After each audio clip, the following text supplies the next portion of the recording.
Bom dia, queridos alunos. Estamos hoje com mais uma aula, dessa vez uma aula nova sobre o present continuous. Em português, corresponde ao nosso gerúndio. O que é o gerúndio? É aquele verbo que conjuga, que quando está, aliás, não está conjugado, mas ele aparece na forma nominal, terminado em NDO ou NDA. Por exemplo, eu digo, eu estou falando.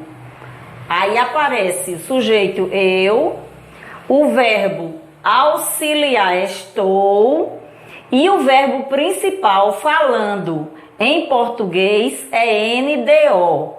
Esse tempo verbal em inglês corresponde ao present continuous. Então vamos ver. Como em português nós acrescentamos NDO, em inglês nós acrescentamos ING. Não esquecendo que tem que usar o verbo auxiliar.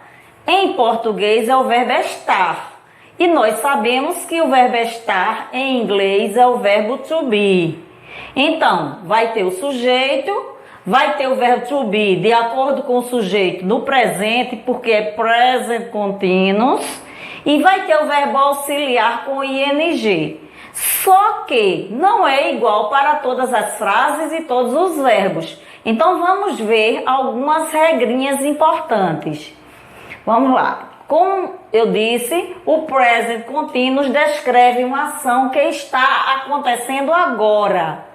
Porque o nosso gerúndio é uma ação que está acontecendo no momento da fala.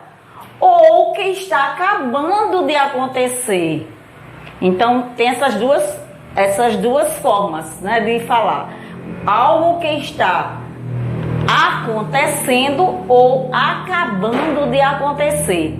Mas está num presente que é chamado em inglês de present continuous. Como eu disse, em português NDO e em inglês ING. Quem é que recebe esse ING? É o verbo principal. Não é o verbo auxiliar, que é o verbo to be. O verbo to be vai aparecer conjugado de acordo com o sujeito. É geralmente usado com advérbios. Quais são os advérbios? Now, que significa agora, e o advérbio at this moment, que é neste momento. Então, quando você está usando uma frase no present continuous, normalmente você usa os advérbios acompanhando o verbo now, que significa agora, ou então at this moment, que significa neste momento. Então vamos ver, para formar o present continuous acrescenta-se, como eu já disse, o sufixo ing ao verbo. A que verbo? Ao verbo principal. Não é ao verbo to be, vai ser ao verbo que indica a ação da frase. Então vai ter o sujeito, como eu já falei, mais o verbo to be, que pode ser is, pode ser are, pode ser am, dependendo do sujeito. Por exemplo, para I vai ser o verbo to be am. Para you vai ser are. Para he vai ser is. Para o sujeito she vai ser is. Então depende o verbo to be do sujeito. Sempre o verbo to be no presente, porque estamos trabalhando com o present continuous. E o verbo principal acrescido de ing. Então vejam, a primeira frase, como exemplo, she is studying English. O que é que eu estou dizendo aqui? Ela está estudando inglês. Primeiro, sujeito she. Para she vem o verbo to be, que é is. She is. Por que o is está no presente? Porque estamos falando do present continuous. E o verbo principal, que é estudar, depois do Y dele, que ele termina com Y, vocês já conhecem, acrescentamos ING. Ok? Continuando. Na forma negativa é muito fácil de fazer. É só deslocar o verbo to be, que é o verbo auxiliar, para a frente da frase.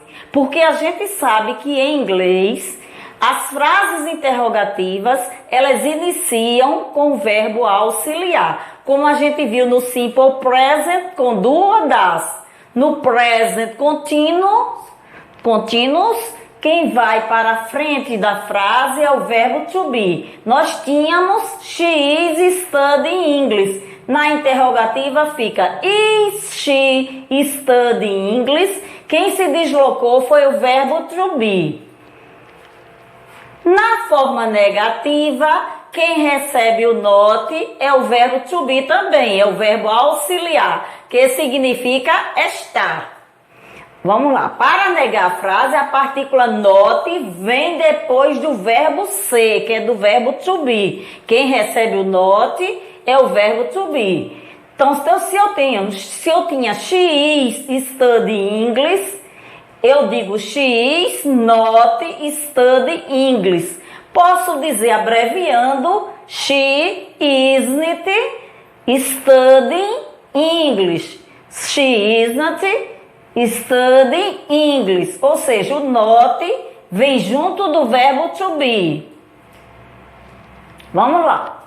A regra geral, como a gente já viu, acrescenta ing ao verbo, não é? Em alguns verbos. Outros ocorrem algumas alterações ortográficas, dependendo da terminação do verbo. Por exemplo, se o verbo termina em "é", para fazer o present continuous, o verbo principal, que é indicação da frase, se ele terminar em "é", ele perde o "é" e ganha ing. Então, tiramos o "é" e acrescentamos ing. Por exemplo, o verbo to smoke, que é o verbo fumar. Smoke termina com "é". Para fazer o continuous, eu tirei o "é" e coloquei ing. Ficou fumando. No infinitivo to smoke, que significa fumar, no gerúndio ou no present continuous, no continuous, fica fumando a tradução. O verbo to live também termina em "é", que é o verbo viver ou morar. Aí o que é que eu faço? Tiro o "é" e coloco ing. Tirei o "é" e coloquei ing, que significa vivendo ou morando. Vamos lá. A exceção é do verbo to be, se ele for o verbo principal da frase, não é se ele for o auxiliar. Se ele for o verbo principal, é uma exceção. Por quê? Porque eu disse que os verbos que terminam em "é" perdem o "é" e ganham ing. Mas o verbo to be, ele não perde o "é", ele ganha ing, mesmo deixando o "é". Vamos ver o exemplo. She is being an excellent student. She is, tem que botar o verbo to be como auxiliar e o verbo to be também é o principal. Por quê? Ela, a tradução, está sendo um excelente estudante ou uma estudante excelente. Então tem is, que é o verbo auxiliar, estar, e o verbo to be, que é o verbo principal, que é indicação da frase, mesmo terminando em "é", ele é uma exceção dos que terminam em "é" e perde o "é", ele não perde o "é" e recebe ing. Outro caso aqui, nos verbos terminados em "ie", eles vão perder o "ie" e vão ganhar no lugar do "ie" um "y", para poder colocar o sufixo ing. Nos verbos terminados em "ie", elimina-se o "ie" e acrescenta-se "y" antes do ing, o "y" junto com o ing. Exemplo, os verbos to die, que é morrer, você tira o "ie", ficou só o "d", aí botou o "y", como eu disse, e ing. O "y" entra no lugar do "ie", e aí fica a tradução morrendo. O verbo to die, morrer, dying, morrendo.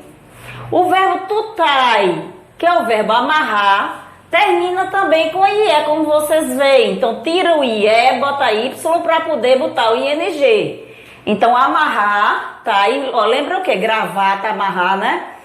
Aí, tying, TY e ING. O IE foi substituído por Y para ganhar ING. Então, no infinitivo, tu tai, amarrar. No contínuos, tai, amarrando. Lembrando que quando for botar esses verbos na frase, antes tem que botar o verbo to be no presente de acordo com o sujeito.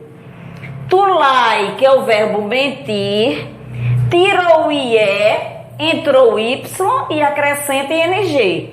É o verbo mentir, to lie é o verbo mentir, lying fica a tradução mentindo.